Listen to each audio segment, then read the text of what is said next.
अस्सलाम वालेकुम, welcome to my YouTube channel. This is Mahanoor Shaikh. I hope आप सब ठीक हैं। आज हम बात करते हैं कुछ जो टीएलपी वाला मामला हुआ है उसकी।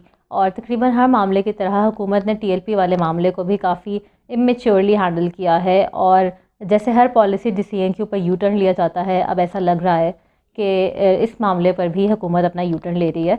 एक तरफ पहले उन्होंने टीएलपी को बैन किया और उसको एंटी टेररिज्म एक्ट के अंदर फोर्थ स्केड्यूल लिस्ट में डाल दिया, और अब उसको ये मौका दिया जा रहा है कि वो कानून के मुताबिक अपना जो उनका बैन था वो कंटेस्ट कर सकती है इंटीरियर मिनिस्ट्री के साथ, जिसके बाद एक कमेटी बनाई जाएगी और वो इसको रिव्यू करेगी, जिसके ज़्यादातर चांसेस यही हैं कि ये बैन हट जाएगा और हम इसे दोबारा से उसी जमात के तौर पर पहचानेंगे जो 2018 के इलेक्शन में पंजाब में तीसरी बड़ी जमात बनकर उभरी थी। अब यहाँ पर समझ ये नहीं आ रही कि अगर हुकूमत ने मुज़ाकरात ही करने थे तो पहले ही कर लेती, तो एक हफ़्ता मुल्क बंद भी ना रहता, जो जानी और माली नुकसान हुआ वो भी ना होता, और जो इंटरनेट की बंदिश की वजह से जो हमें मसाइल का सामना करना पड़ा हमें वो भी ना करने पड़ते। ये एक बड़ा क्रिटिकल मसला था और इसको जिस तरह से हैंडल किया गया है वो वाकई it was the lowest of PTI, क्योंकि इसमें कई लोग मारे गए हैं और बहुत सी प्रॉपर्टी का नुकसान हुआ। और मुझे ये नहीं पता कि इनको मशवरे कौन देता है, क्योंकि अगर आपने वही बातें बाद में माननी थी तो पहले इतना सब करने की क्या ज़रूरत थी। क्योंकि टीएलपी की जो डिमांड्स थी कि उनके सारे जो लोग जो पहले अरेस्ट किए गए थे पहले वाले धरने के बाद उनको रिहा किया जाए, फिर फ्रेंच एम्बेसडर को यहाँ से निकाला जाए और इसके बारे में जो है रेजोल्यूशन वगैरह लाई जाए और पार्लियामेंट में डिबेट हो, जो भी बात है जो मुआहिदा हुआ था। अब उसके बाद हुकूमत ने प्री एम्प्ट करते हुए साद रिज़वी साहब को अरेस्ट कर लिया। तो उस अरेस्ट का भी क्या मकसद था? आप पहले ही रेजोल्यूशन ले आते पार्लियामेंट में और आप पहले ही उसके बारे में बात कर लेते। और फ्रेंच एम्बेसडर की अभी तक वो एक प्रोसेस चल रहा है कि हम बॉयकॉट कर दें या हम उनके एम्बेसडर को निकाल दें। हालांकि वज़ीर आज़म साहब ने बारहा इस बात पर जोर दिया है कि फ्रेंच प्रोडक्ट्स को बॉयकॉट करने से या फिर फ्रेंच एम्बेसडर को मुल्क से निकालने से कोई हमारी ज़ात पर कोई ख़ास अच्छा असर नहीं पड़ने वाला, क्योंकि पाकिस्तान ऑलरेडी स्ट्रगल कर रहा है इकॉनमी में और हम इस तरह की चीज़ अफोर्ड नहीं कर सकते कि हम यूरोपीय यूनियन के ममालिक से अपने जो राब्ते हैं वो ख़राब करें। जहाँ पर बात इस्लामोफोबिया की या रिलीजन की आती है तो वैसे ही मामला काफ़ी क्रिटिकल हो जाता है, क्योंकि पाकिस्तान रिलीजन को लेकर या इस्लाम को लेकर काफ़ी ज़्यादा सेंसिटिव है, क्योंकि इस मुल्क को बनाया ही इस्लाम के नाम पर गया और अभी तक यही देखने में और सुनने में आया है कि जी हम इस मुल्क का हासिल करने का मकसद यही था कि हम यहाँ पर इस्लाम के मुताबिक ज़िंदगी गुजार सकें। खैर वो एक अलग डिबेट है कि उस पर हम कितना अमल करें या नहीं करें, लेकिन जब भी कोई ऐसा इशू आता है, कोई पॉलिटिकल इशू हो जिसको हम इस्लाम की नज़र से देखते हैं या कोई सोशल इशू हो, तो हर जगह ही हम देखते हैं कि जो एक डोमिनेंट फोर्सेस आती हैं जिसमें तमाम तर जो मजहबी जमातें होती हैं वो इकट्ठी हो जाती हैं। तो ऐसे में हुकूमत को बड़ी एक मेच्योरली हैंडल करना चाहिए था इस मामले को। इमरान खान साहब मगरिब में इस्लामोफोबिया की बात करते हैं, वो कहते हैं कि जी मगरिब को मैं बड़ी अच्छी तरीके से समझता हूँ, आप पहले अपने मुल्क को तो समझ लें, क्योंकि मौलवियों की स्ट्रीट पावर इतनी ज़्यादा है तो एक कॉल पर सब इकट्ठे हो जाते हैं और मुल्क आराम से बंद हो जाता है। और जो काबीना के लोग या मिनिस्टर्स हैं वो तो अपने ऐशो इशरत में बैठे होते हैं, लेकिन आम आदमी को बड़े मसाइल का सामना करना पड़ा। बहुत से लोग कम्यूट नहीं कर सके, शहरों में आने और जाने के रास्ते बंद थे, इंटरनेट बंद थे, जिसकी वजह से बिजनेसेस काफ़ी ज़्यादा ख़राब रहे।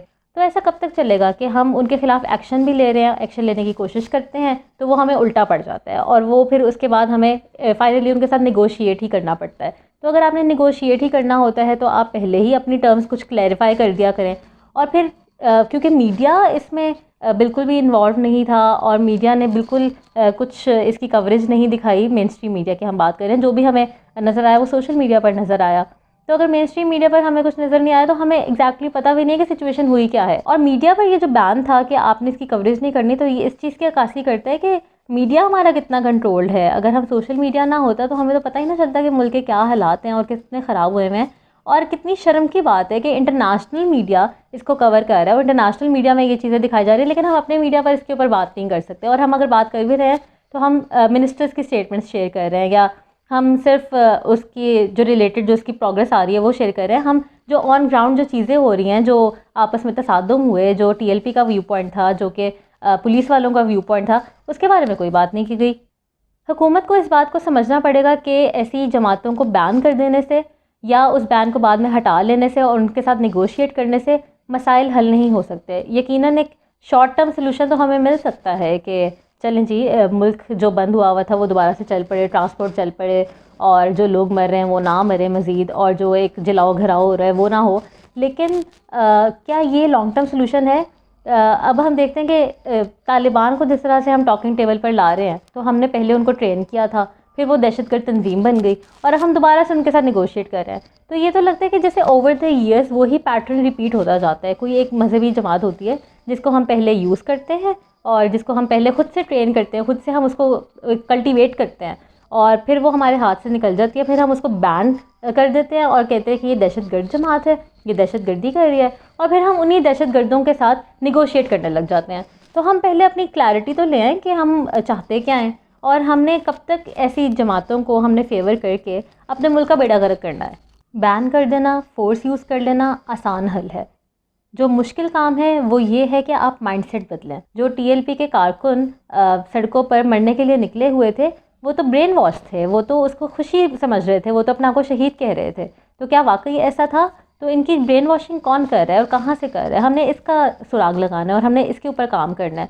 पिछली हुकूमत में नेशनल एक्शन प्लान बनाया गया जो कि बहुत कॉम्प्रिहेंसिव था और उसके अंदर कई एक्शंस भी लिए गए, लेकिन अब उसकी क्या प्रोग्रेस है और क्या उसके ऊपर कोई काम हो रहा है नहीं हो रहा है ये हमें बिल्कुल भी नहीं पता। लेकिन इसी तरह का एक प्लान हमें अब चाहिए कि जिसके तहत हम ये जो मजहबी जमातें हैं जो कि पॉलिटिकली भी अब काफ़ी एक्टिव हैं, तो वो उनको किस तरह से काउंटर करना है, क्योंकि उनका जो प्रोपेगेंडा है और उनकी जो डिमांड्स हैं वो एक टोटली डिफरेंट एक उस पर जा रही हैं और वो इस्लाम का नैरेटिव बनाकर इस तरह से चल रहे हैं कि जो मेजॉरिटी पॉपुलेशन है वो भी उनको सपोर्ट कर रही है।